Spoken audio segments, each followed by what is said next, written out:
Hello.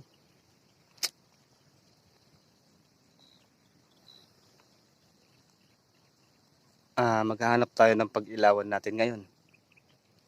Ah, Bali kagabi. Medyo nakarami tayo kagabi, pero hindi ko na na-video kasi biglang sumulpot yung mga nag-iilaw din ng mga gagambay. Kaya binilisan ko tapos itinago ko na yung cellphone ko. Bali ngayong gabi na naman, March 7 ngayon, maghahanap ulit tayo ng pag-iilawan natin. Bali iwan ko yung motor ko dito. Tapos pupunta tayo dun, maghahanap tayo. Tara.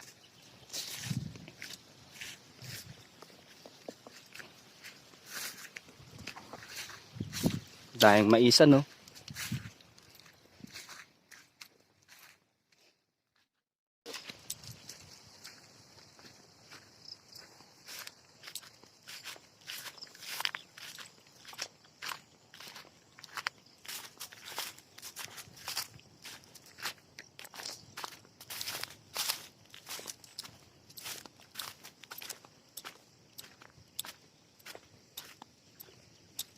Bali dito yung mga na-harvesteran, may mga gagamba na dyan.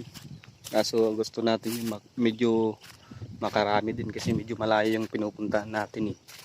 Kailangan makaano tayo, 600, maka 600 tayo o 700 na gagamba, mga ganun. Kasi pag konti lang yung mahuhuli natin, siyempre malulugi din tayo. Lalong-lalo na dun sa sa gasolina, saka yung pagod natin, di ba? Saka puyat. Mapupuyat tayo. Uuwi ako mga 11 na ng gabi, di ba? Kaya kailangan medyo marami din, medyo malaki din yung kikitain ko.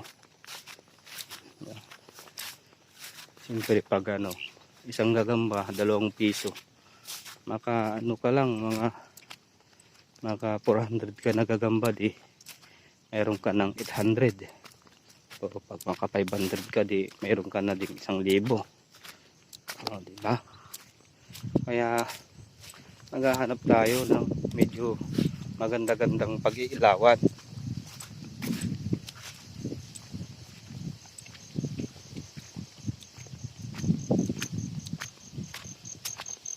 Pag medyo marami talaga, lalo na pag tag-ulan, madami yung mga gagamba.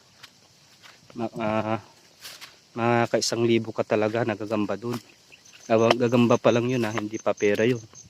Pero pag mga tag-ulan na, bumababa yung presyo ng gagamba. Bali na lang, piso saka 8 centavos na lang. Kasi medyo marami na yun eh. Ka 1,000 ka na gamba.